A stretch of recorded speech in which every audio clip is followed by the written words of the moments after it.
In this episode, we're going to talk about the different ways you can test a battery. Sometimes with so many options to choose from, it's really difficult to figure out which is the best testing method. Unfortunately, I can't tell you there is one ultimate testing method, although there are a lot of really great new style battery testers out there that do a fantastic job. Same rules sort of apply. So with our conductance tester, the nice thing about this, the advantage, is that it's quick, it's easy, and also it's able to detect shorted cells, and it can give you the actual CCA rating of the battery. So this is pretty nice, and this is pretty much what we're going to be using most of the time for batteries. But it's not always available if you don't own your own. You have to rely on the shop supplied conductance tester, also known as a battery tester. So sometimes this may just not be an option for you.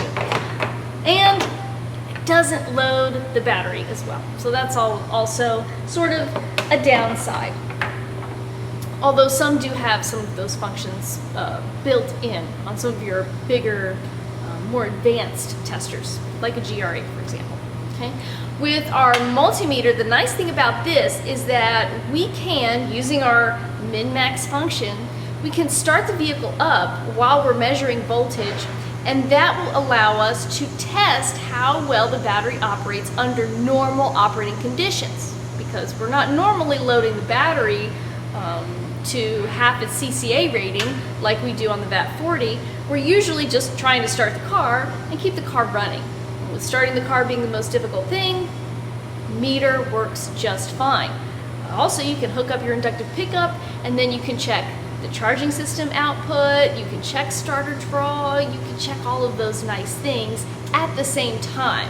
So in some ways, this can be quicker depending on what you're trying to diagnose. Okay? Now, good old VAT40 here. I know it's a little bit antiquated, but a lot of people still like this. And some of the reasons being is that, number one, it's analog, so you can sort of get a visual with the needle sweep of what's going on. Also, another really nice thing about this is that you can load the battery up beyond its normal operating condition. So if you really wanted to stress out the battery, you can do that with this, and I'll show you how to use it in a moment. But the downside is if you don't know how to use this, then that can be a really big problem, because you can actually fry your alternator, you can destroy your battery, and that's just, we try to fix and not destroy. So hopefully when you guys are in the shop, you'll sort of have a few methods that you use most often. Usually you're going to use your conductance or battery tester, or you're going to use your multimeter. So the choice is yours. The first thing you are most likely to come across in a shop is a battery tester. It is expected by your employer most of the time, most employers, and also there is a certain amount of expectation from the customer that since this is the shop that they take their vehicle to, and you are the technician who works on it, that you are the one taking care of their car. So it is a huge inconvenience when they find out a month or two after they have recently had their vehicle in for service that their battery is now dead and they are stuck in a parking lot somewhere and they can't go anywhere and have to call a tow truck. So you should always check every single vehicle that comes in. Just hook up the battery tester and check the battery real quick. Okay. And how you do this is super simple. Now there's a ton of different types of battery testers out there. A lot of them have printers on them, but I will just show you the most basic of battery testers. Okay, this is an older style. And the first thing that we want to do is select in vehicle or out of vehicle. Now, if it is in the vehicle, that means that the battery cables are attached to the battery. It does not matter where the battery is physically located. It's really, is the battery attached to the vehicle or not? So if the battery was located inside of the engine compartment in the battery tray where it's supposed to be, and these cables were disconnected, then technically the battery is outside of the vehicle. Okay? So we just select in vehicle. And then it asks for the CCA rating, which is cold cranking amps. Cold cranking amps is the amount of amperage that this battery can produce or give at 0 degrees Fahrenheit. Okay, so it's very, very cold. And the fluid inside of the battery, the electrolyte, does not flow as well when it's cold as when it's warm outside. So batteries are more likely to fail in the colder months. Okay, so let's take a look at the CCA rating of our battery. I apologize for the sideways view, but this battery is sideways, so we'll just have to manage. I'm sure everyone will be fine. So on our battery label, we have a few things that we look at, but for battery testing, for the most part, you're going to look at this CCA rating, 540. And you'll notice that it is much less than the cranking amp rating, which is only at 32 degrees Fahrenheit. So the fluid is able to flow much easier, the electrolyte's able to flow much easier, therefore the electrons are able to flow easier, and we can start up our car much faster. We can see that the CCA rating for this tester is starting at 625 CCA, but we know that this battery is only a 540 CCA battery. So we just hit the down arrow until we get to 540, press enter, okay, and it's going to test the battery by sending just a little bit of alternating current voltage through it, okay, and see how much comes back. So this is good battery, so this appears that everything is fine and wonderful. But if you notice, we have 629 cold cranking amps, is what it's saying, and our big clue here is 12.7 volts, 0.77. Now a battery normally that's good is going to be at 12.6 volts. So what this additional voltage is telling us is that we have a surface charge on the battery. That means that the hydrogen in the electrolyte inside of this battery is holding the charge and not the actual metal lead plates that are inside here. Okay, so what we have to do to remove this surface charge is to turn on the headlights. So now that we turn the headlights on for about 30 seconds to a minute, and we have turned them off, because we can't test the battery with accessories on, like headlights, and we can't do it with the key on either, now we can retest. So how you retest is just on most of these, just disconnect and reconnect the alligator clips going to the battery. And then we start the process all over again. Okay. Now luckily, since 540 was the last selection that we made, it has now shown up again. And then we test it again. Okay, so this makes more sense. Now we have 601 cold cranking amps and 12.64 volts. So that is much closer to a normal range, and it's saying that we have a good battery, and considering that this battery is fairly new, then we can definitely trust it. I know in a lot of shops it's very difficult to sometimes break out the standard battery tester because there's maybe one battery tester for every 4 or 5 technicians, and someone might be using it at the time. Now that shouldn't get in the way of you testing the battery, because there is another way. And again, I just want to say that it's very important for any issue that you might have, electrical or even mechanical. Every time a vehicle comes in the shop, you should test the battery. Okay? So another way that we can ensure that the battery is good, or find out if it's not so good anymore, is to use our multimeter. And it's fairly easy. All you have to do is hook it up to your common port. Okay, want your black lead or negative lead to the common port. That's basically the negative side on the meter, and your red lead to the volt jack. Okay, V for voltage. Okay, and the cars always run off of DC voltage or direct current voltage. Okay, and turn your meter to DC volts. Okay, which that was pretty easy. I'm sure everyone can handle that. And then you want to attach the two ends of your leads, black lead to negative. You do this so that you can see it a little bit better without it getting in the way of the meter. Okay. And your red lead to positive. All right. Okay. So now your meter is giving us a reading, 12.61 volts. That's good. We want about 12.6 volts for our battery to start the car and run accessories and do all those other great things. Okay.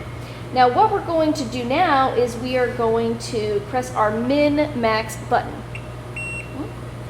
Now the nice thing about this min-max feature is that we can crank the vehicle, and while it's cranking, the starter is pulling a lot of voltage and a lot of amperage out of this battery.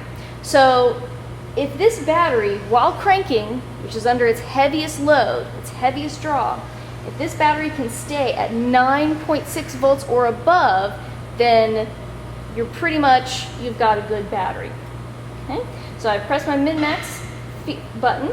We are recording, and now we're going to crank the vehicle.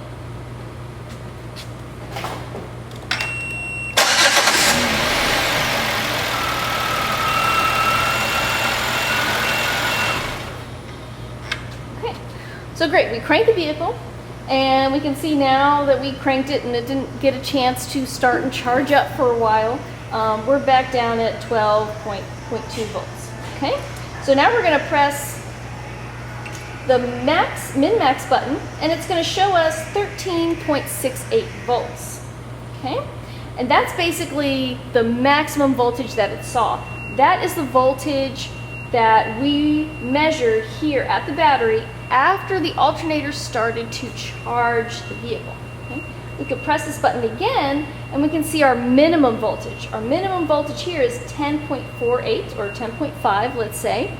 Now that is definitely above 9.6 volts. So we know by doing this test that our battery is good. This is a very good test because we are actually loading up the battery in actual conditions that this battery must operate in. Another nice function that a lot of battery testers have is that after you've tested the battery, it'll say ask you if you want to check the starting and charging system. And you just basically start the car up and, voila, all the numbers are there for you. But you can do just as good, if not a better test with your multimeter as well. So again, you don't have to wait around for that. Okay? So we're going to use our inductive pickup here, okay, the large one. This is made for high current draw as opposed to a smaller one, which is really for low current. Okay, and you want to plug this into your voltage port. Okay, even though we are measuring amperage, ultimately we are looking for an amperage reading. The meter is only going to see voltage through this piece of equipment, and you can refer to some of the other videos if you want to get a little bit more detail about that. Okay, so you can use the volt scale, and that would be okay. You just have to cover the decimal. But millivolts is also really nice because then you don't have to worry about covering the decimal point. Okay, so now we just want to turn this on, zero it out, wrong direction. Okay, and make sure that you're hooking it up in the direction of current flow. So we want to make sure that electricity, or the flow of electricity, is going to come from this side, go through the center, and out the other side. Okay? So in this case, it comes from the battery and is going to the starter.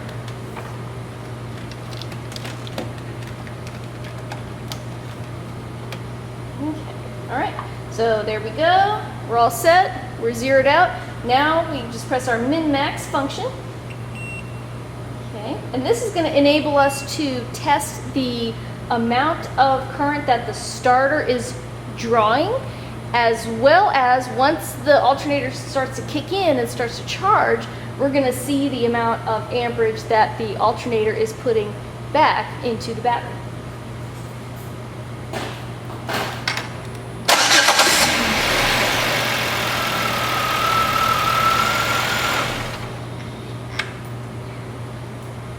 Okay, so good. Now we just press our min-max button again, and wow, we get a maximum of 335 amps. Okay, don't be confused with that. That is maximum current draw of the starter motor. Now, if we were to test the starter draw again, which we can, we would see it level off at around 140. But this is the max starter output or starter draw that happens just initially when the starter is first engaged. Okay. We'll press it again, and we have a minus 100. Okay, so that's minus 100 amps. Now that's not saying that there's 100 amps coming out of the battery. That means that the direction of current flow has reversed. So instead of the starter pulling amperage out of the battery, the alternator kicks in and is now putting amperage back in the battery. So don't think of this negative sign as minus, just think of it as the current flow has changed from going out of the battery to back into the battery. So instead of minus, think of it as reverse. So that's good. That means that our alternator is putting out 100 amps at max load. That's of course with the headlights on and everything else. So this is good.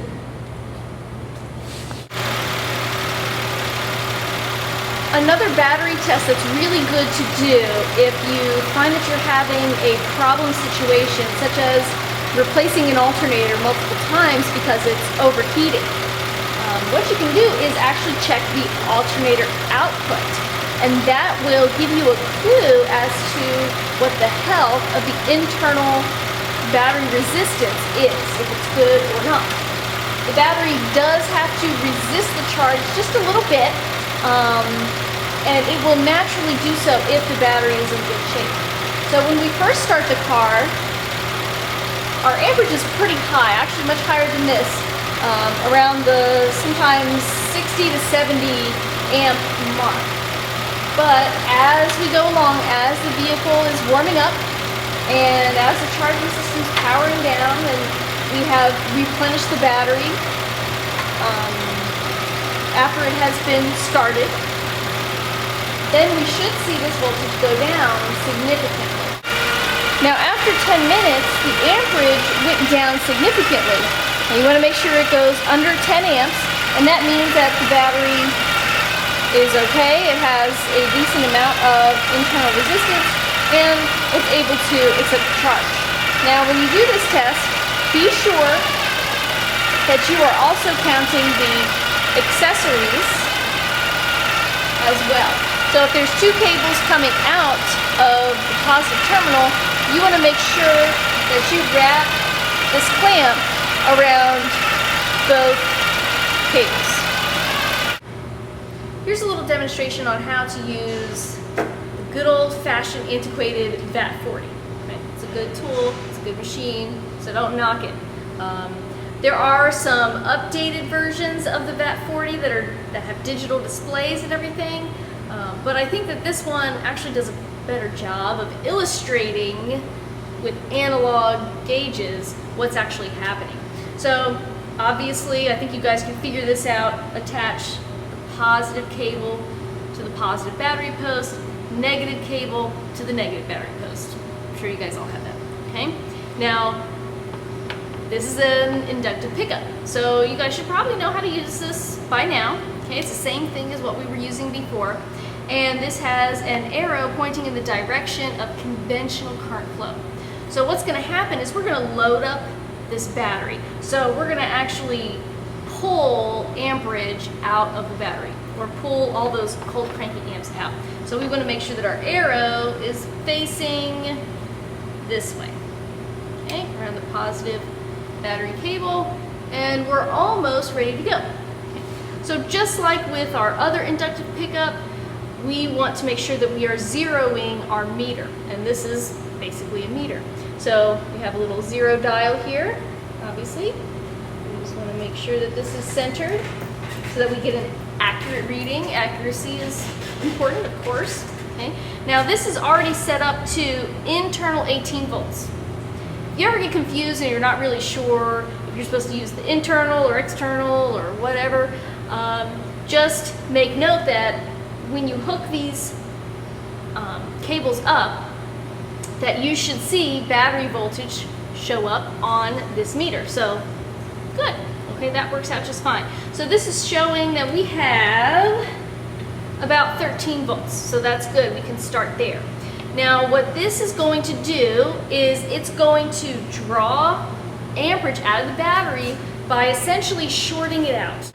This tester is going to increase its internal resistance with the carbon pile if it wants to only pull a little bit of amperage out. But if it wants to pull a lot of amperage out, and if it really wants to load up on that battery a lot, then it's going to decrease its internal resistance. That way amperage can flow more at a faster rate. So this is kind of dangerous for the battery. We are directly loading it up, so just keep that in mind. Now the question is, how much do we want to load up our battery using the VAT40? We want to load it up half of the CCA rating. So not the entire CCA rating, okay? This battery is rated at 540, so we're gonna split that in half. 540 divided by 2 is 270 amps. Okay? So we're gonna load it up, we're gonna turn this dial to 270 amps, and we're gonna hold it there for 15 seconds. Okay? Now the surface charge has already been removed on this battery, so we don't need to do that twice. Okay? We just have to do it the one time, and that's it. If you keep loading it up and keep loading it up and keep loading it up, you're going to destroy your battery. So we don't want to do that. We just want to do it once well with no surface charge. That's it. Okay? But if the battery passes this test, then I mean you pretty much have a good battery. There's really no question about it. So let's begin.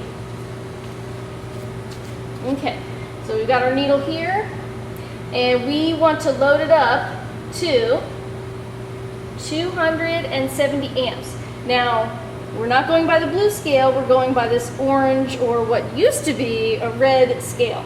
And we know that because we are on our position number 1. Always stay on position number 1, especially if you're not sure, okay?